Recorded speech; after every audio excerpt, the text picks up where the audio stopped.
Welcome, Bacha Party, once again. I am JRK, sir. Today I am going to discuss conservative and non-conservative force. Okay, but in this topic, you have to be very careful. It will play a very important role in the coming chapter also. When you will study gravitational force, electric force, spring force, this concept will play very important role. और इस पूरे lecture में हम लोग ये कोशिश करेंगे कि न्यूमेरिकल्स के थ्रू थ्योरी को कैसे समझा जाए। और हर क्वेश्चन में तुम्हें ये ध्यान रखना है, जो मैंने बार बार समझाया है उसके आंसर पे नहीं, इस बात पर फोकस करना है कि इस न्यूमेरिकल को करने के बाद हमने वो कौन सी बातें हैं, व्हाट वर द लाइंस जो आप सीखने जा रहे हो। ओके, तो चलो इसको स्टार्ट करते हैं। जैसे मैं इसमें, अभी हमारा टॉपिक तो पता ही है, तो फर्स्ट एग्जांपल, इसमें मैं 3 एग्जांपल से कुछ बताऊंगा, ध्यान से सुनना। मैं क्या कर रहा हूं कि एक यहाँ पर मैंने पार्टिकल रखा हुआ है और ये पहले से 0 0 पर है, ठीक, यानी ओरिजिन पर है। मैं इसको लेकर आऊंगा एक अनदर पोजीशन पर 2 4 पर। अब इसको लाने के लिए हमें जरूरत पड़ेगी फोर्स की। उस फोर्स को मैं 3 कैटेगरी में डिवाइड करूंगा और उससे ये जानने की कोशिश करेंगे कि हम क्या पढ़ने जा रहे हैं। जैसे फर्स्ट में मैंने बोला कि जब मैं इसको पॉइंट ए से पॉइंट बी पर लेकर जाता हूं, तो उस टाइम पर जो फोर्स अप्लाई हुआ वो हुआ 2I कैप और 3J कैप। तो बताइए वर्क डन कितना हुआ, सपोज मैंने ये पूछा। तो अब वर्क डन के लिए हमने तुम्हें क्या सिखाया था, जब भी आता है हम कैसे लिखते थे, Fx dx प्लस Fy और dy, यही अपना रूल था और लिमिट्स लगाते थे। अब यहाँ पर देखो कि x का वैल्यू क्या है, फोर्स अलोंग x एक्सिस कितना है, वो सिंपल दिखाई दे रहा है कि वो 2 है। तो मैंने यहाँ पे अभी एक चीज छोड़ दी थी, इसको इंटीग्रेशन का साइन भी लगाना है। Fx का वैल्यू कांस्टेंट है 2, मैं इसको बाहर लिख दूंगा, तो ये होगा dx, यहाँ पर ये वैल्यू है 3 और ये होगा dy। Fy का वैल्यू टोटल 3 न्यूटन है, उसको सीधा सीधा बाहर लिख दिया। अब सोचो जब इसको इंटीग्रेट करोगे लिमिट क्या डालोगे, 0 से 2 जाना है, ओके। y के अलोंग हमें 0 से 4 जाना है, ओके। जब इसको सॉल्व करेंगे तो ये आएगा 4 और यहाँ पर आएगा 12, यानी हमारा बिना किसी प्रॉब्लम के आंसर आ गया 12 जूल। ये पार्ट खत्म हो गया। अब मैंने जैसा बोला था कि इसको 3 टाइप के मैं फोर्स लेके बताऊंगा।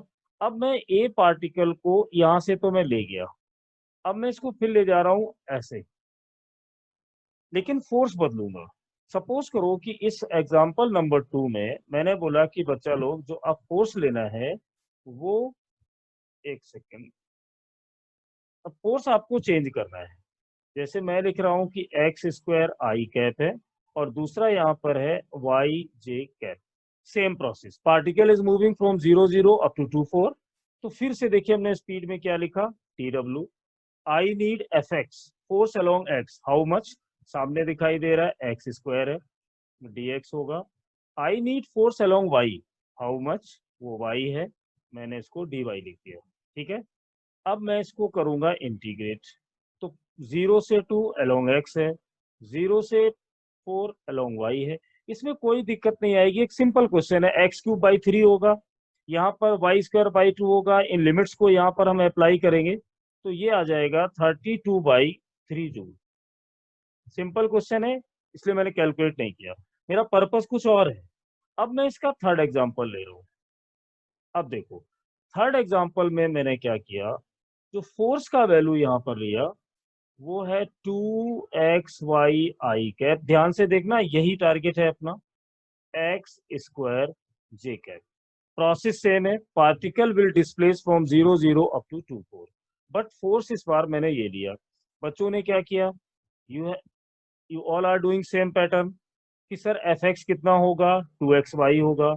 अब बोलोगे यहाँ तो y भी दिया x भी दिया, ये कैसे होगा। मैंने तुम्हें क्या समझाया है कि I कैप विल डिसाइड कि force will B along x और not, I cap will decide the direction. तो बिना किसी उसके मैंने लिख दिया 2XY × dx और लिमिट्स लगा दी 0 से 2, जो मैं यूज कर रहा हूँ इतनी देर से, प्लस y के अलोंग जब मैंने फोर्स को चेक किया तो मुझे मिला x², फिर यहाँ लिखा dy और लिमिट्स लगा दी 0 से लेकर 4। प्रॉब्लम क्या शुरू हुई, अब बच्चे ये सोच रहे हैं कि एक्स वाई को how I integrate with respect to y. In the right hand portion, in the y portion, the function in terms of x square, and we are looking to integrate along y. What we will do? यहां से problem आई। तो अब इस type के questions के लिए क्या करें? अब ये इंटीग्रेट तो होगा नहीं, सिंपल मैनर से तो नहीं होगा। तो यहाँ पर देखो, एक हम ये चेक करेंगे कि जो एक्सप्रेशन हमें दिया है क्या वो परफेक्ट डिफरेंशियल है। अब ये नई बीमारी कौन सी है? Perfect differential. मैं सर कैसे जानूंगा कि ये परफेक्ट डिफरेंशिएशन है या नहीं है? एक उसके लिए मेथड मैं बता देता हूँ कि जो फोर्स तुम्हें दिया जाए उस फोर्स को एक बार लिखो। कैसे? 2xy आई कैप प्लस एक्स स्क्वायर जे कैप, इसको तुम लिख दो। फिर क्या करो, इस पोर्शन को पार्शियल, मैं क्या बोल रहा हूं, पार्शियल इंटीग्रेट करो। कैसे?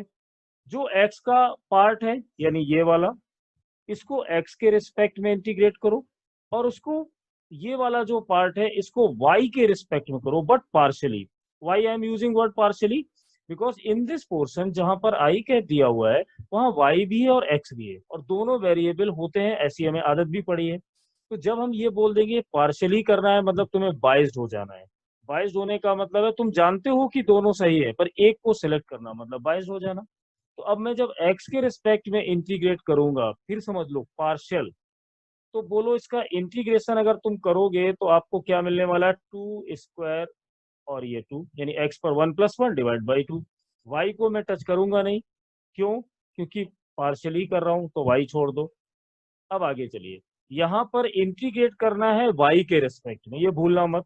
तो ये मैंने लिखा एक्स स्क्वायर। अब मैं इंटीग्रेट किसको करने वाला हूँ? तो यहाँ y तो है नहीं, मतलब dy ऐसे।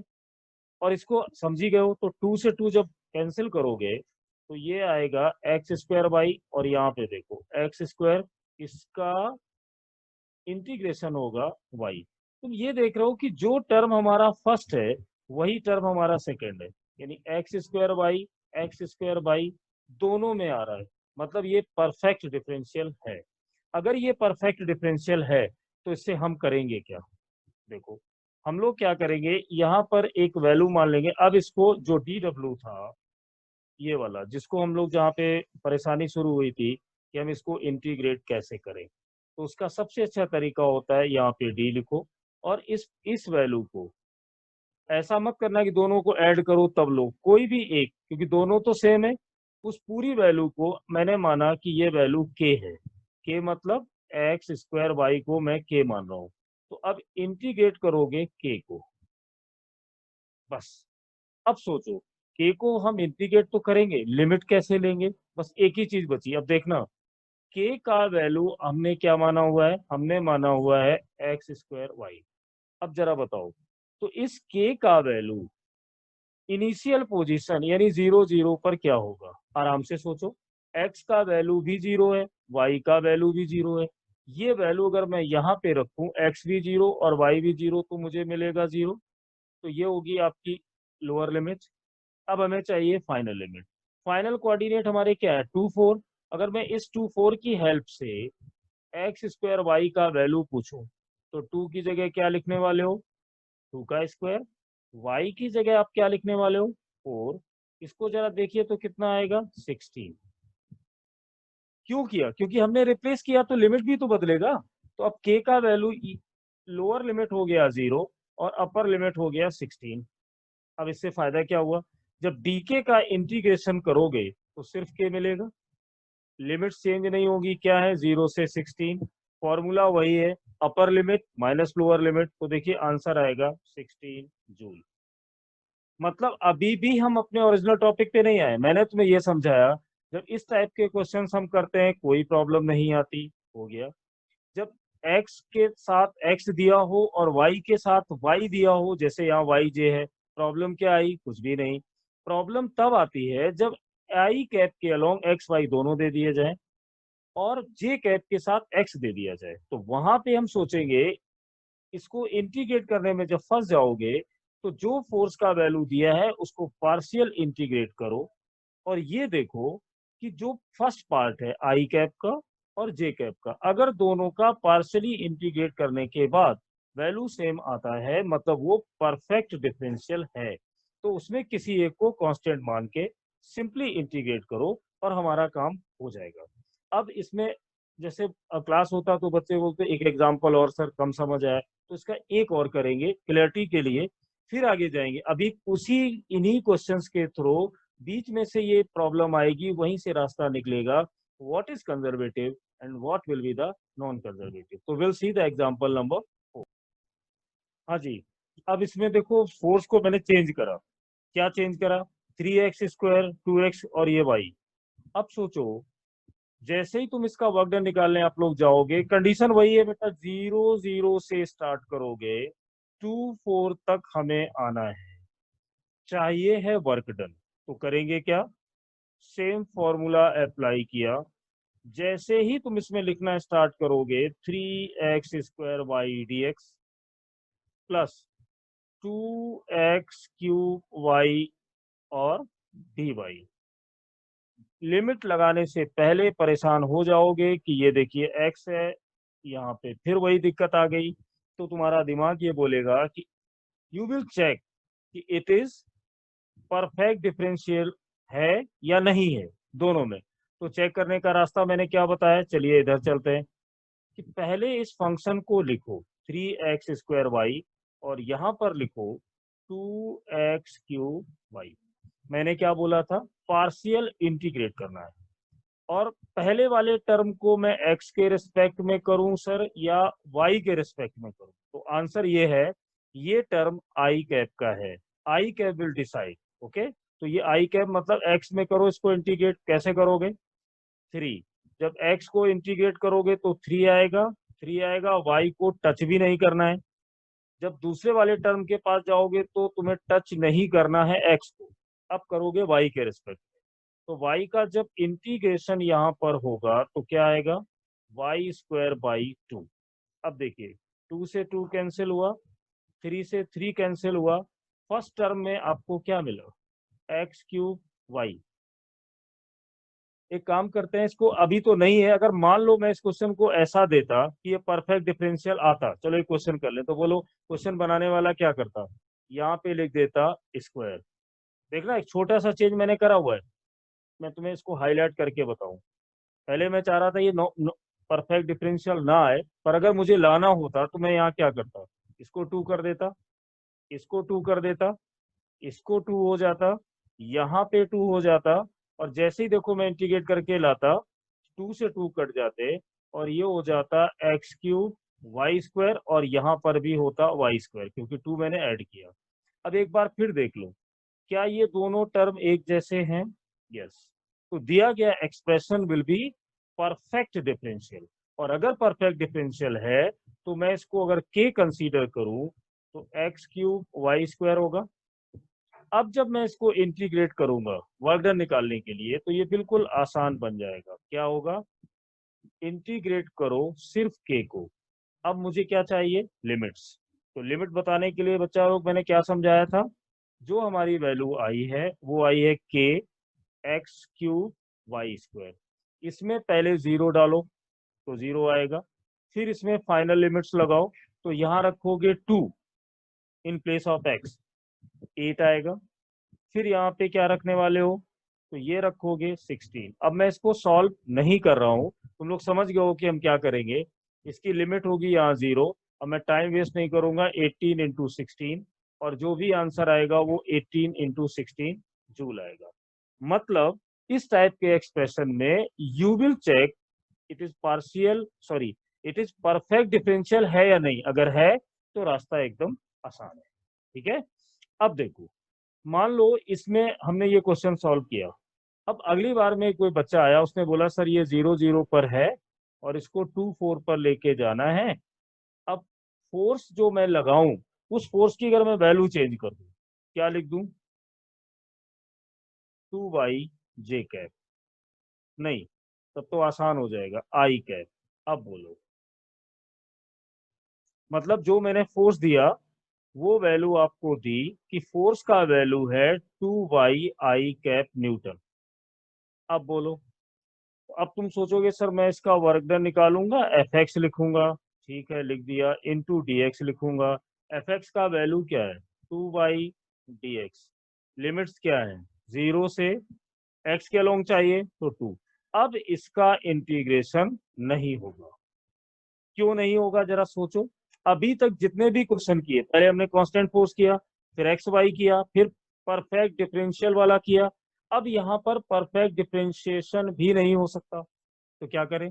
मतलब अगर ध्यान से सोचो, थोड़ा दिमाग लगाओ, तो आप लोग क्या बोलोगे कि सर मैं इसको सॉल्व तो कर दूंगा, अगर आप मुझे ये बता दो कि y is the function x अगर मुझे मिल जाए, यानी y और x में अगर मुझे रिलेशन मिल जाएगा तो मैं इसको सॉल्व कर दूंगा।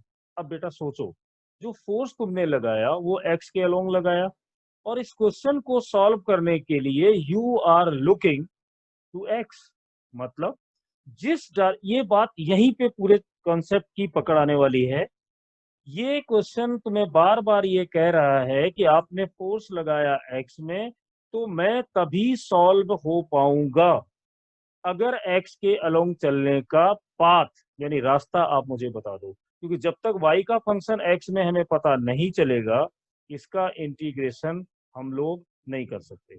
मतलब this force now demanding the path, यानी इसका जो वर्क डन आने वाला है वो पाथ पर डिपेंड करेगा। और इससे पहले जो क्वेश्चन कर रहे थे उसमें पाथ की जरूरत कहीं नहीं आ रही थी, कोई ना कोई मेथड से हम उसको सॉल्व कर ले जा रहे थे।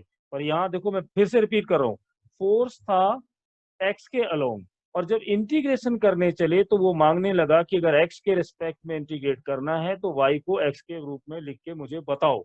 मतलब साफ है कि अब मुझे चाहिए पाथ।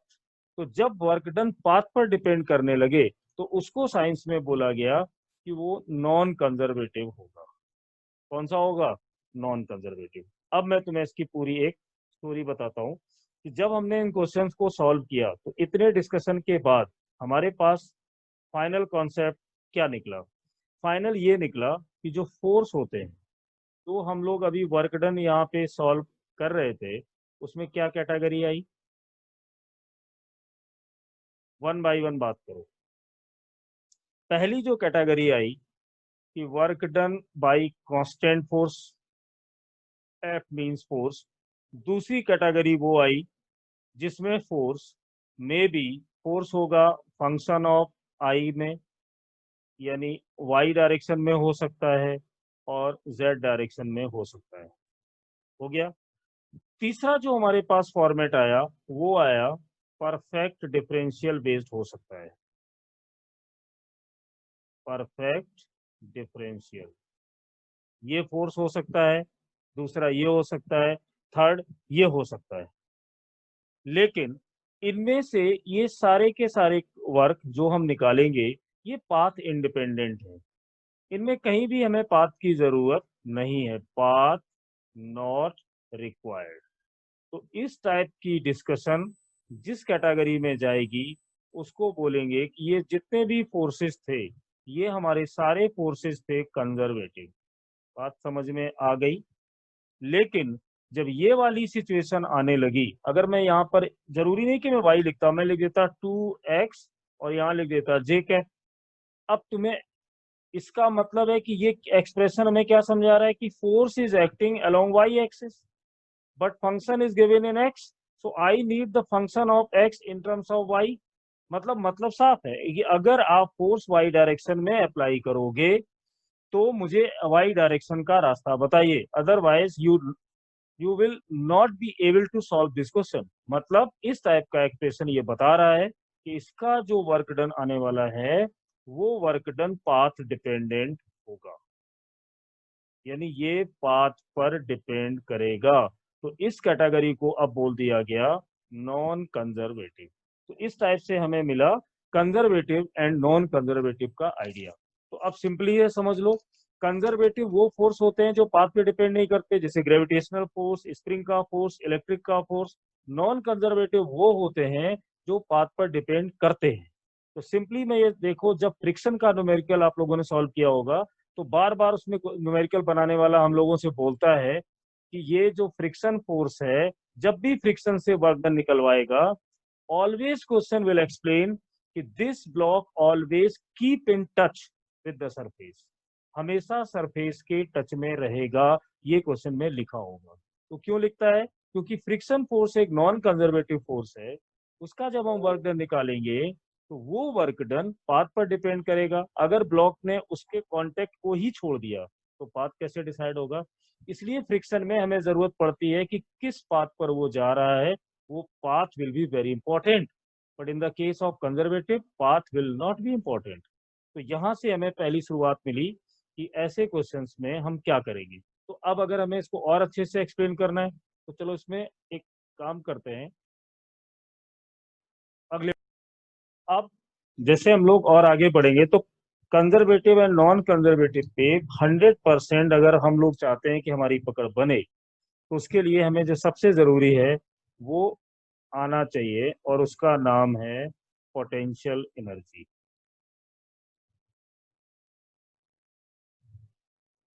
पहले मेरी बात ध्यान से सुनो।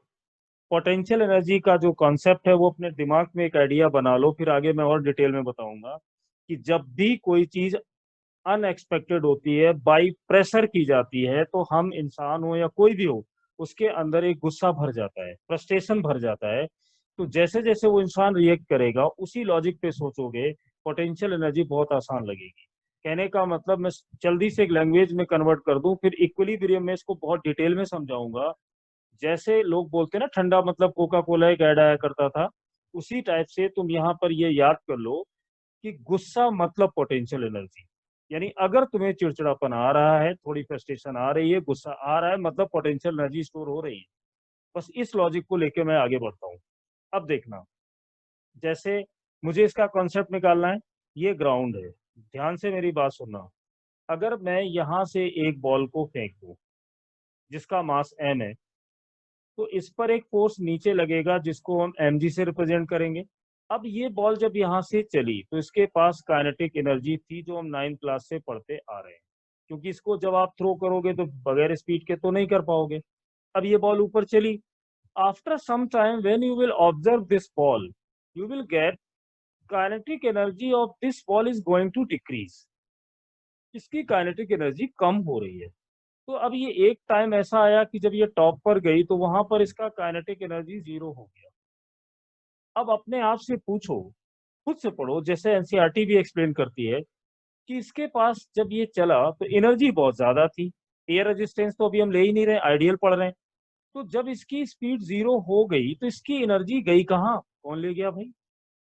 अच्छा थोड़ी देर वेट करो, तो हमने देखा कि जब ये अभी इसके पास स्पीड है 0, after some time this ball getting some speed once again, और स्लोली स्लोली जब ये नीचे आई तो इसके पास वही काइनेटिक एनर्जी हो गई जो एनर्जी ये लेके चली थी।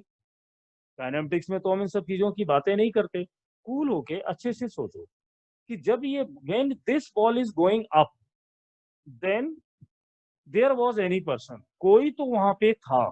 जो मैं हमेशा बोलता हूँ कोई मतलब भूत, कोई तो था जो इस बॉल के पॉकेट से काइनेटिक एनर्जी को निकाल रहा था। लेकिन एक चीज अच्छी है कि जो भी था, it was a very honest person, बहुत ईमानदार था। कैसे जाना ईमानदार था? क्योंकि जब ये बॉल ऊपर गई तो इसने एनर्जी को खींचा और उसको बिल्कुल फटेहाल कर दिया, भिखारी बना दिया, मतलब एनर्जी उसमें छोड़ी ही नहीं, उसको 0 कर दिया, जिसको कहते हैं भिखारी बना देना। लेकिन जब वो वापस आई तो वही अननोन पर्सन उसको एनर्जी दे रहा है। मैं कैसे बोल सकता हूँ एनर्जी दे रहा है? अगर एनर्जी नहीं दे रहा है, if this person is not giving any kind of energy, then one question will come up, और वो क्या होगा कि तो फिर इसके पास ये काइनेटिक एनर्जी आई कहाँ से? इसका मतलब साफ है कि वो पर्सन जिसने एनर्जी को छीना, इसको भिखारी बनाया, वो बहुत ईमानदार था। उसने जब एनर्जी इसकी ली, लेकिन जब ये नीचे आने के लिए कोशिश कर रहा था तो उसने इस पर थोड़ी मर्सी दिखाई और वो एनर्जी वापस कर दी। मतलब जो भी प्रोसेस हुआ वो एनर्जी कुछ ऐसी थी जैसे बैंक में पैसा जमा होता है, जब जरूरत पड़ती है हम निकाल लाते हैं। गोडाउन में बहुत सारा सामान भरा होता है, जब जरूरत पड़ती है तो हम निकाल लाते हैं। कहने का मतलब गोडाउन में सामान के कलेक्शन का करना, बैंक में पैसे को डालना, तुम्हारा एग्जाम से पहले पढ़ के जाना, जब तुम पढ़ के जा रहे हो तो तुम्हारे बॉडी के अंदर जो भरा हुआ है वो क्या है? वो एक एनर्जी है जो एग्जाम हॉल में यूज होगी। बैंक का पैसा सही टाइम आने पे यूज होगा, तो मतलब गोडाउन में भरा हुआ सामान सही टाइम पे यूज होगा, तो वो एक अमाउंट है। और उसकी दो चीजों से सोचो, जो ये था, जो उसने ये चीज निकाली, जो स्टोर हुआ वो क्या स्टोर हुआ। अब क्वेश्चन ये है कि what was the store, store amount में हुआ क्या, उसी का नाम रखा गया पोटेंशियल एनर्जी। यानी गोडाउन में भरा हुआ सामान भी पोटेंशियल एनर्जी, हमारे दिमाग में जो नॉलेज भरी है वो भी पोटेंशियल एनर्जी, तो जरूरत पड़ने पे हम यूज करेंगे। तो ये है पोटेंशियल एनर्जी का रियल कॉन्सेप्ट, जो हमें पूरी चीजें समझाएगा। अब दूसरी चीज, जैसे इसमें मैंने ये तो बता दिया कि ये पोटेंशियल एनर्जी हो गई। अब यहाँ मैं कैसे जानूं ये पोटेंशियल एनर्जी का अमाउंट कितना था, तो सिंपल लाइन से पढ़ो। देखो, जब ये बॉल ऊपर जा रही थी, तो लोग कहते हैं बिना काम करे तो कुछ मिलता नहीं है। तो उस टाइम पर एक अननोन फोर्स, जिसको जो धरती माता यूज कर रही थी, वो क्या था, mg। वो अपना काम किए जा रहा था, ये बॉल ऊपर की तरफ जा रही थी पर ये फोर्स नीचे लग रहा था। अब अगर मैं तुमसे पूछूं बेटा बताओ इसने वर्क डन कितना किया, तो हम लिखेंगे कि इस पर फोर्स लगा mg। मान लो ये बॉल जहां तक पहुंचती है, यहां से लेकर यहां तक, ग्राउंड से उसकी हाइट h है। ध्यान से सुनना हर एक बात को, तुम लोग न्यूमेरिकल्स में फंसते इसीलिए हो कि पूरी थ्योरी पे ध्यान नहीं देते। कितना डिस्प्लेसमेंट होगा, h। फॉर्मूला ये कहता है cos थीटा भी आएगा। अब force is acting downward, body is moving upward, what will be the angle, angle will be 180। 180 यानी माइनस, तो यहाँ पे जो वर्क डन हुआ वो माइनस हुआ। अब ध्यान से सुनो, ये जो वर्क डन हुआ वो निगेटिव हुआ, पर किया किसने, ग्रेविटेशनल फोर्स ने। ये कैसा फोर्स है, कंजर्वेटिव, ये पाथ पे डिपेंड तो करेगा नहीं। तो अब हम क्या यहाँ पर लिख सकते हैं कि जो ये वर्क डन कर रहा है वो कौन कर रहा है, कंजर्वेटिव। मैंने अभी क्या बोला, इस वर्क डन से उसने इस बॉडी की काइनेटिक एनर्जी को पूरी तरह से निकाल दिया, उसको भिखारी बना दिया। और वो कित तो इसका नाम रखा गया पोटेंशियल एनर्जी। अब मैंने इसको डेल्टा यू से लिखा। साथ में ध्यान से देखो, यहाँ एक माइनस साइन आ रहा है, तो ये माइनस साइन भी लगा दो। तो एक हमारे पास कॉन्सेप्ट आ रहा है कि work done by conservative force will be equal to minus delta you.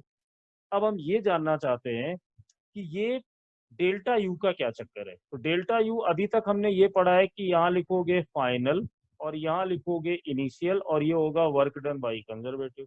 तो वुड लाइक टू रिक्वेस्ट, इसको कैसे याद करो, वर्क डन बाई कंजर्वेटिव अगर माइनस साइन में यहाँ से हटा दूं तो इनिशियल माइनस फाइनल होगा।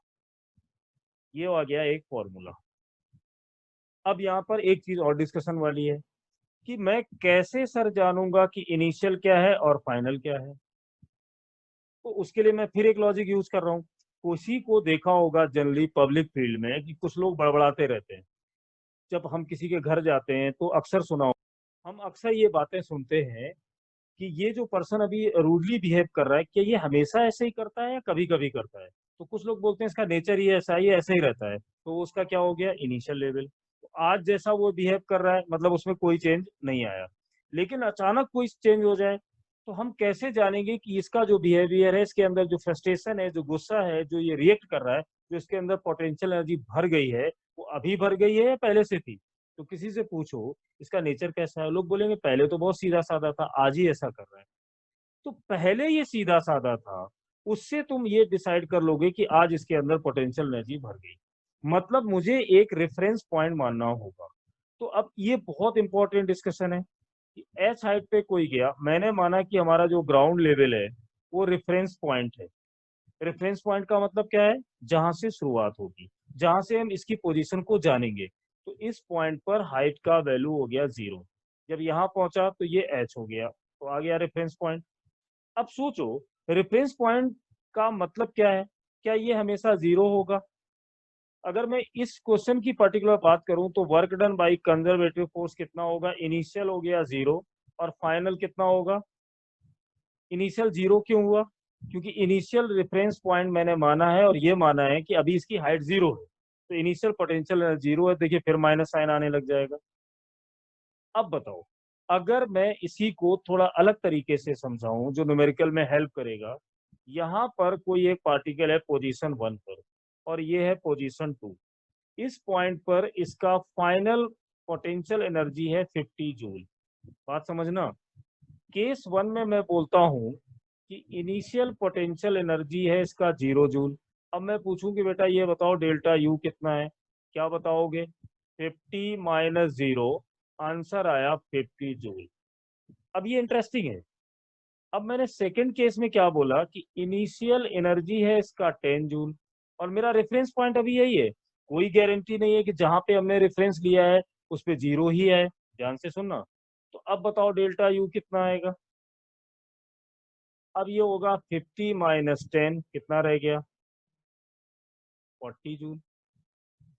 तो ये ध्यान रखना है कि रेफरेंस पॉइंट जहां पे तुम लेने जा रहे हो कहीं न्यूमेरिकल में इनिशियल लेवल पर, उसमें कोई एनर्जी तो नहीं है, क्योंकि हमारा जो फॉर्मूला है वो ये कहता है work done by conservative initial potential minus final potential होगा। वो ये कह रहा है, वो ये नहीं कह रहा है कि इसको आप 0 लो। और दूसरी चीज मैं जल्दी से बता दूं, जो पोटेंशियल एनर्जी का बेसिक फंडा है वो क्या है? पोटेंशियल एनर्जी स्टोर, यानी कोई भी सिस्टम जब हम बनाते हैं, जैसे हमने काइनेमेटिक्स पढ़ा, स्लोली एक दिन में सारा काइनेमेटिक्स तुम गए, सामने किताब रखी हुई थी, ऐसे देखा तो इसे सीरियल में नहीं आता, वहां से वर्ड निकले और तुम्हारे नाक और मुंह से अंदर गए, 2 मिनट में डकार मारी, पोटेंशियल एनर्जी खत्म। ऐसा तो नहीं होता है। कोई भी पर्सन आया, जॉब करना स्टार्ट किया, पहले दिन गया 2 करोड़ जमा किया, बोले हो गया पूरा पैसा, गोडाउन में एक ही दिन में सामान आ गया? नहीं। हर चीज को स्लोली स्लोली बनाना पड़ता है। पहले रेफरेंस पढ़ो, फिर काइनेमेटिक्स पढ़ो, फिर एक्सीलरेशन पढ़ो, बहुत कुछ पढ़ने के बाद तब जाके काइनेमेटिक्स तैयार होगी। तो यानी मैं कहना ये चाह रहा हूँ कि if you are looking to make a system, then you will start slowly slowly, धीमे धीमे चीजों को लाओगे। हर चीज को लाने में, माइंड में ले जाने में, बैंक में जाने में, गोडाउन में जाने में आपको वर्क करना पड़ेगा। हर पॉइंट पे वर्क करना पड़ेगा। वो वर्क W1 प्लस W2, हर स्टेप का वर्क डन ऐड होगा। वो वर्क डन पूरा ऐड होगा। और अगर वो वर्क डन कंजर्वेटिव फोर्स ने किया है, तो जो टोटल वर्क डन आएगा उसका जो चेंज आएगा वो होगा work done by conservative force, और उसी को बोलेंगे पोटेंशियल एनर्जी। अब इसको और देख लो, मान लो गोडाउन में सामान पहले से ही पड़ा हुआ है, तुमने बाद में डाला, तो तुमने, अब पूछा गया कि एक एस, अब कितना हुई चेंज इन पोटेंशियल एनर्जी, तो क्या जितना उसमें भरा हुआ है पूरा तुम अपना बोलोगे? ये तो बेईमानी होगी। किसी का अकाउंट तुम्हारे नाम पे ट्रांसफर हुआ, उसमें 1,000 रुपए पहले से पड़े थे, स्टूडेंट अकाउंट था, बाद में 10,000 और डाल दिए गए, तो उसमें टोटल तुम्हारा कितना है? 9। तुम्हारा तो 9 हुआ ना, पहले तो 1,000 था। अब तुम बोलोगे नहीं मेरा 1,000 था, तो जिसका अकाउंट ट्रांसफर हुआ उसके साथ चीटिंग हो गई। कहना मैं ये चाह रहा हूं कि जो ये डेल्टा यू निकालो, इसमें इनिशियल हमेशा 0 होगा, ऐसी कोई गारंटी नहीं है। दूसरी चीज, पोटेंशियल एनर्जी क्या रेफरेंस फ्रेम पर डिपेंड करती है? कोई भी बच्चा बोल देगा यस करती है। इतनी देर से हम बातें क्या कर रहे थे कि पोटेंशियल एनर्जी रेफरेंस पॉइंट पर डिपेंड करेगी। तो अब देखो, हमने यहाँ तक डिस्कशन से ये निकाला कि जब भी वर्क डन मैं निकालूंगा वो भी कंजर्वेटिव का, तो वो इक्वल होगा minus delta you. Numerical purpose से मैं हमेशा लिखूंगा इनिशियल और फाइनल, जिससे माइनस का लफड़ा नहीं रहेगा। ठीक है। अब मैं तुम्हें इसको एग्जांपल से समझाता हूँ, क्योंकि मेरा पर्पस क्या है कि पोटेंशियल एनर्जी पकड़ में आ जाए, क्योंकि हमारा टारगेट कंजर्वेटिव फोर्स के न्यूमेरिकल डिफिकल्ट पे जाना है, तो सारी चीजें करनी होंगी। अब देखो बच्चों, चलो एक एग्जांपल लेता हूँ, और इसमें बहुत डाउट भी रहता है, अच्छे से देखना है। इसमें मैंने एक स्प्रिंग बनाया, ध्यान से सुनना मैं कहना क्या चाह रहा हूँ।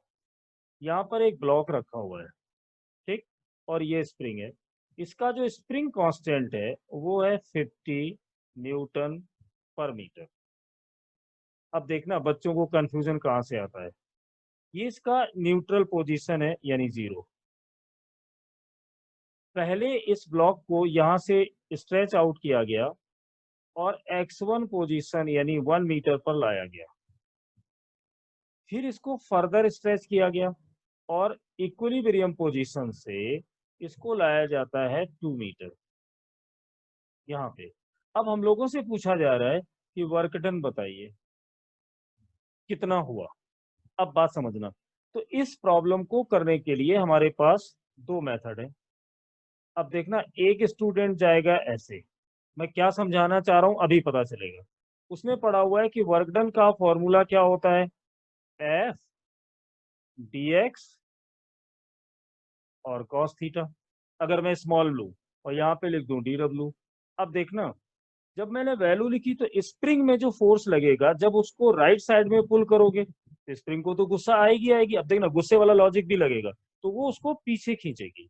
यानी स्प्रिंग का जो फोर्स होता है KX वो लगेगा बैक साइड में और स्प्रिंग पुल आउट होगी राइट साइड में, तो वो मैंने लिख दिया DX। Force left elongation right माने cos theta, theta will be 180, तो यहाँ पे 180 लिखो। किसके साथ? cos के साथ। ये बताएगा कि ये नेगेटिव आने वाला है, तो अब मैंने यहाँ लिखा नेगेटिव, k को बाहर रखा, x dx कर दिया। अब लिमिट क्या रखी?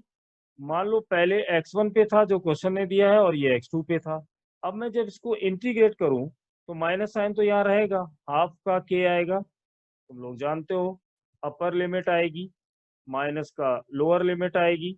अब अगर ये माइनस साइन में ना लिखूं तो 1/2 k का वैल्यू कितना दिया 50, x2 का वैल्यू कितना था 2 था, ये देखिए 2, 2 का स्क्वायर किया 4, 1 का स्क्वायर किया 1 तो 3 आ गया। यानी यहाँ 75 आएगा और वो भी आएगा माइनस का, -75 जूल आ गया। इसमें हमने क्या क्या किया? पहले तो फोर्स की इक्वेशन बनाई, फिर मैंने उसको इंटीग्रेट करा, फिर आंसर निकाला। अब सोचो एक स्टूडेंट इसको ऐसे सॉल्व करता है मेथड 1 से, दूसरे ने बोला कि सर ने आज मुझे पढ़ाया था work done by conservative initial और फाइनल। स्प्रिंग का जो फोर्स है वो तो कंजर्वेटिव होता है, तो क्यों ना हम ऐसे कर लें। तो इनिशियल के लिए हमने यहाँ पे क्या लिखा, और स्प्रिंग की एनर्जी सबको पता है हाफ KX स्क्वायर होती है। और एक चीज बेटा और ध्यान रखना है, स्प्रिंग का पोटेंशियल एनर्जी पॉजिटिव होता है, ये बात याद रखना। तो 1/2 k को कॉमन लिया तो यहाँ पर आएगा हाफ KX1 स्क्वायर, तो मैंने लिखा डायरेक्ट x1 स्क्वायर और यहाँ लिखा x2 स्क्वायर। 1/2 किया, k का वैल्यू 50 पुट किया, x1 का 1 था और इसका 2 था।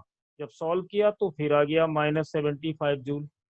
अरे इसके देखिए ये स्टेप हमें लाने के लिए ये सब कुछ करना पड़ा और इसमें ये डायरेक्ट आया, तो ये इसका मेथड बना सेकंड। मतलब साफ कि कंजर्वेटिव और पोटेंशियल एनर्जी का कॉन्सेप्ट क्वेश्चंस को इजी बनाता है। और एक बात कान खोल के सुन लो, अगर पोटेंशियल एनर्जी तुम्हें अच्छे से आ गई तो ये पोटेंशियल एनर्जी इंटीग्रेशन से बचाएगी, क्वेश्चन की कैलकुलेशन इजी कराएगी। बेसिकली पोटेंशियल एनर्जी डाला ही इसीलिए गया है कि प्रॉब्लम्स को कैसे जल्दी हैंडल किया जाए। तो देखो बात वही आ गई, हमने इसको सॉल्व कर दिया। अब मैं इसी क्वेश्चन में एक ट्विस्ट लाता हूं, देखना। अब देखो सेम प्रॉब्लम है, अब मेरी बात को ध्यान से सुनो। मैंने ब्लॉक को यहाँ लिया और ये थी इक्विलिब्रियम पोजीशन x = 0 और ये ब्लॉक अब इधर चला है और चला कितना है वो ध्यान से सुनो। फिर मैं वही डेटा ले रहा हूँ 1 मीटर और बाद में ये ब्लॉक यहाँ पर आता है यहाँ पे और ये चलता है x2 = 2 मीटर। अभी एक पिछले वाले क्वेश्चन में क्या हुआ था, राइट साइड में चले थे, इसमें मैंने क्या किया है इक्विलिब्रियम पोजीशन से ब्लॉक को लेफ्ट में चलाया 1 मीटर, राइट में चलाया इक्विलिब्रियम से 2 मीटर। क्वेश्चन पूछा गया बताओ वर्क डन कितना होगा। तुम्हारा माइंड बोलेगा स्प्रिंग फोर्स है कंजर्वेटिव तो होगा ही, और अपना एक ये रूल लगाया, देखना ऐसे कि सर ने मुझे ये बताया था इनिशियल पोटेंशियल और फाइनल पोटेंशियल, अपने आप से बातें करो। और ये भी बोला था कि स्प्रिंग की एनर्जी में बेटा कंफ्यूज मत होना, ऑलवेज पॉजिटिव होती है। तो यहाँ हम के लिखेंगे इनिशियल x1 कितना है, इधर से x1 मैं लेफ्ट जाऊं या राइट होगा तो स्क्वायर करेंगे तो प्लस ही आएगा 1 स्क्वायर 2 स्क्वायर और वैल्यू वही रखना है, k का वैल्यू मैं चेंज नहीं कर रहा हूँ 50 न्यूटन पर मीटर। तो ये फिर से आ गया -75 जूल। अब तुम्हारे दिमाग में डाउट आ गया कि ये तो हो ही नहीं सकता, राइट में गया तो उतना, लेफ्ट में गया तो उतना, ये कैसे हो गया? आता है डाउट। अब देखो इसका मैं तुम्हें लॉजिक समझाता हूँ क्या है। तभी कहते हैं फिजिक्स को मैथ की तरह नहीं किया जा सकता, इसमें थ्योरी इंपॉर्टेंट है ना कि न्यूमेरिकल्स। अब देखना ये हमारा इक्विलिब्रियम था, जब ये ब्लॉक मान लो ये स्प्रिंग है और यहां से यहां तक जाती है, मैं यहां से चलना शुरू करता हूं और यहां तक स्प्रिंग को लेके जा रहा हूं x = 1। बात समझना, राइट में। तो इस कंडीशन में ये बताओ, जब ब्लॉक लेफ्ट से राइट में जाएगा तो स्प्रिंग उसके स्प्रिंग का जो फोर्स होगा के एक्स, वो ब्लॉक के डायरेक्शन में होगा, और जो ब्लॉक एक्स का एलोंगेशन करवाया जा रहा है उन दोनों का डायरेक्शन सेम होगा, क्योंकि स्प्रिंग अपनी इक्विलिब्रियम पोजीशन में आना चाहेगी, तो वो ब्लॉक को इक्विलिब्रियम की तरफ धक्का मारेगी। तो इस समय स्प्रिंग का फोर्स और डिस्प्लेसमेंट दोनों सेम डायरेक्शन में है। तो अगर मैं पूछूं बेटा वर्क डन कितना हुआ, कोई भी अमाउंट होगा बट पॉजिटिव होगा 1 मीटर के लिए। अब देखना, अब यही सीट लेके जब हम इस तरफ आए तो देखना, अब ये स्प्रिंग यहाँ पे इक्विलिब्रियम में आ चुकी है। अब अगर तुम स्प्रिंग को और ज्यादा परेशान करोगे तो उसको गुस्सा आएगी, यानी स्प्रिंग बैक साइड में फोर्स लगाएगी।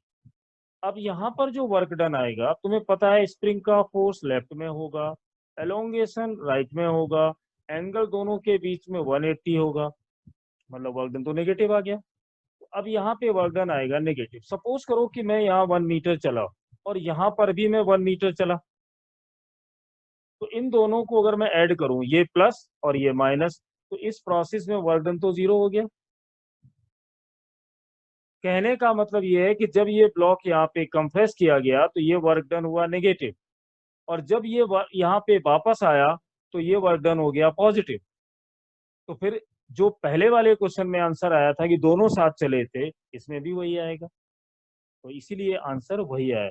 जो मैंने बोला है वो अच्छे से सोचना कि मैंने ये तुम्हें क्या समझा दिया। लेफ्ट में चले या राइट में चले, आंसर वही आना है। ये एक चीज को भी प्रूफ करता है कि जो पोटेंशियल एनर्जी है वो फ्रेम पर डिपेंड करती है। दूसरा, ये जो फॉर्मूला होता है हाफ के एक्स स्क्वायर, इसको हम कब वैलिड मानते हैं? जब हमने इनिशियल पोटेंशियल एनर्जी को, जल्दी में बच्चे पढ़ लेते हैं कि मीन पोजीशन पे 0 लिया हो, ऐसा नहीं। जब हमने स्प्रिंग की इनिशियल पोटेंशियल एनर्जी को रेफरेंस पॉइंट में वहां पर 0 माना है, जहां पर स्प्रिंग अपनी इक्विलिब्रियम में थी, मतलब नेचुरल लेंथ में थी, उसके अंदर किसी टाइप का कोई गुस्सा स्टोर नहीं था, वहां पे ये माना है। अब मैं तो चलो इसका एक और क्वेश्चन कराता हूँ, तो उससे और क्लैरिटी बढ़ेगी। मान लो यहाँ पर ये स्प्रिंग रखा हुआ है, और पूरा क्वेश्चन बनाता हूँ। ये एक जगह है, यहाँ पर मैं बोल रहा हूँ कि ग्रेविटेशनल पोटेंशियल एनर्जी का ये रेफरेंस लाइन है। मतलब, या तुम ऐसे मान लो कि मैंने एक गड्ढा खोद दिया अर्थ सरफेस के नीचे, और यहाँ इसके ऊपर अगर मैं जाऊंगा ग्रेविटेशनल फोर्स के अकॉर्डिंग, तो ऊपर प्लस होगा और नीचे माइनस होगा। अब ऐसे स्प्रिंग लगा हुआ है, और यहाँ पर एक एम मास का ब्लॉक है, स्प्रिंग कांस्टेंट के है। अब इस ब्लॉक को यहाँ से ऐसे, और ये वाली जो पोजीशन है, मान लेते हैं कि वो तुम्हें मैं दे रहा हूँ स्प्रिंग का इक्विलिब्रियम पोजीशन है। ध्यान से सुनना, ये है ग्रेविटेशनल पोटेंशियल एनर्जी का रेफरेंस लाइन, और एक ब्लॉक जो यहां से आया और इतने स्लो स्लो आया कि काइनेटिक एनर्जी का चेंज पूरी तरह से 0 है।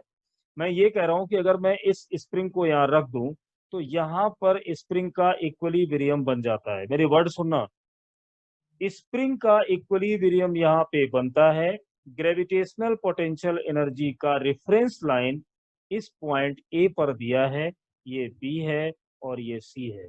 अब अगर मैं आपसे पूछूं कि सिस्टम का पोटेंशियल एनर्जी क्या होगा, वो बताओ। आई am not asking potential energy of spring, system का पोटेंशियल एनर्जी क्या है? अगर ट्राई करना चाहते हो इस वीडियो को पॉज करो और बाद में देखना सोल्यूशन क्या आया। चलो, ट्राई हो गया। अब इसमें देखना मैं इसको सॉल्व कैसे करूंगा। कुछ बच्चे इसमें कंफ्यूज हो जाएंगे कि इक्विलिब्रियम है, इसका मतलब x 0 होगा। बिल्कुल नहीं, यहाँ पे मिस्टेक होती है। इसको ऐसे सोचना है कि जब ये ब्लॉक स्प्रिंग के ऊपर आया होगा तो उसने पहले स्प्रिंग को कंप्रेस किया होगा, और क्या फोर्स लगाया होगा? mg। उस ड्यूरेशन में इस स्प्रिंग ने भी फोर्स ऊपर लगाया होगा kx, ऐसे, और दोनों के बीच में फाइट हुई होगी। जब ये कंडीशन आ गई होगी कि kx इक्वल mg, यानी x इक्वल mg/k, ध्यान से सुनना इस बात को, तब ये इक्विलिब्रियम बना होगा। इक्विलिब्रियम कहना और नेचुरल लेंथ पर है, दोनों बातें अलग अलग है।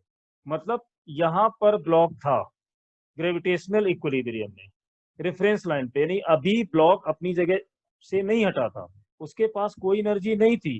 जब ए पॉइंट से ब्लॉक को रिलीज किया तो ये स्प्रिंग को कंप्रेस करके ले गया यहाँ से यहाँ तक। ये था इस बात का मतलब, कहाँ तक ले गया, ए से बी तक। कितना कंप्रेस किया होगा, एक्स किया होगा, और एक्स की वैल्यू हम निकाल चुके हैं ना। तो अब तुम्हें ये समझ आया होगा कि सर अब मुझे ये पता चला कि ये क्वेश्चन क्या था। मतलब अभी तक तुम ये नहीं समझ पाए ये क्वेश्चन क्या है। ये देखो, यहाँ से ब्लॉक था, जब स्प्रिंग पहले यहाँ तक रही होगी और जब इस ब्लॉक को रिलीज किया गया स्प्रिंग के ऊपर तो ये वाली सिचुएशन बनी होगी। अब समझ आया मैं क्या कहना चाह रहा हूँ। तो ब्लॉक ने स्लोली स्लोली इस स्प्रिंग को कंप्रेस किया होगा, कंप्रेस होने के बाद स्प्रिंग ने उसके अगेंस्ट में फोर्स अप्लाई किया होगा। जब दोनों की फाइटिंग एक दूसरे के इक्वल हो गई, यानी mg उसको नीचे नहीं ले जा सकता, kx उसको ऊपर नहीं भेज सकता, then spring will get equilibrium. I am not saying natural length. जब इक्विलिब्रियम बना तो ये, अब मुझे सिस्टम की एनर्जी जाननी है तो वो बहुत आसान है। देखिए सबसे पहले इस ब्लॉक की एनर्जी निकालो। तो ये ब्लॉक यहाँ से यहाँ पहुंचा है, तो इसकी एनर्जी कितनी होगी, mg।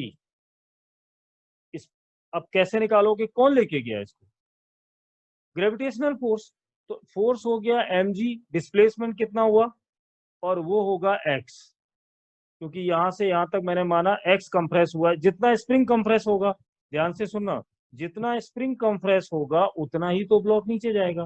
पर रेफरेंस लाइन है, ये ब्लॉक जा रहा है नीचे, मतलब जो डिस्प्लेसमेंट है वो नेगेटिव डायरेक्शन में है, तो यहाँ पे माइनस लिख दिया। स्प्रिंग की पोटेंशियल एनर्जी हमेशा पॉजिटिव होती है, हमने हाफ के एक्स स्क्वायर लिख दिया। अब सोचो, माइनस एम जी, एक्स का वैल्यू हमने अभी निकाला है, कितना है, mg/k। अब यहाँ पे क्या होगा कि x का वैल्यू तो दिया नहीं, तो सॉल्व करना पड़ेगा। x का वैल्यू अभी क्या निकाला है, mg/k। अब इसको आराम से अगर हम लोग सॉल्व करें तो देखो, -mg² को कॉमन ले लेते हैं, तो यहाँ से क्या मिलने वाला है, माइनस, चलो माइनस कॉमन नहीं लेते हैं, तो यहाँ पर आएगा 1/k प्लस, ये होगा स्क्वायर में, ये गलती नहीं होनी चाहिए क्योंकि यहाँ पर x² है और हम x की वैल्यू को यहाँ पे रख रहे हैं, तो स्क्वायर करेंगे, इसके से स्क्वायर कैंसिल होगा, यानी 1/2 आएगा। mg² हम कॉमन ले चुके हैं, तो 1/k अंदर बचेगा। अब ये दोनों को आराम से सॉल्व करते रहना, ये मेरा कोई टारगेट नहीं है कि मैं इसको पूरा कैलकुलेट करके तुम्हें बताऊं। मेरा पर्पस था, ये कैलकुलेशन बहुत आसान है, के को फिर कॉमन ले लो, एलसीएम ले लो, जो भी है, बस एक बार चेक कर लेना। एक्स का वैल्यू mg/k, यस, एक्स का वैल्यू mg/k स्क्वायर के साथ जो कॉमन होता है करो। मेरा पर्पस ये था कि नेचुरल लेंथ और इक्विलिब्रियम की पोजीशन में अंतर को समझो। ओके, अब इसमें और भी क्वेश्चंस करेंगे बहुत अच्छे वाले, लेकिन अगले वाले पार्ट में, क्योंकि इसमें कोई कंजूसी करने वाला मैं नहीं हूँ। पूरी डिटेल में इसको लेके जाऊंगा और पूरी तरह से इसको एक्सप्लेन करूंगा, जिससे वर्क एनर्जी अगर समझ आ गया तो आगे बहुत हेल्प होने वाली है। Okay, thank you.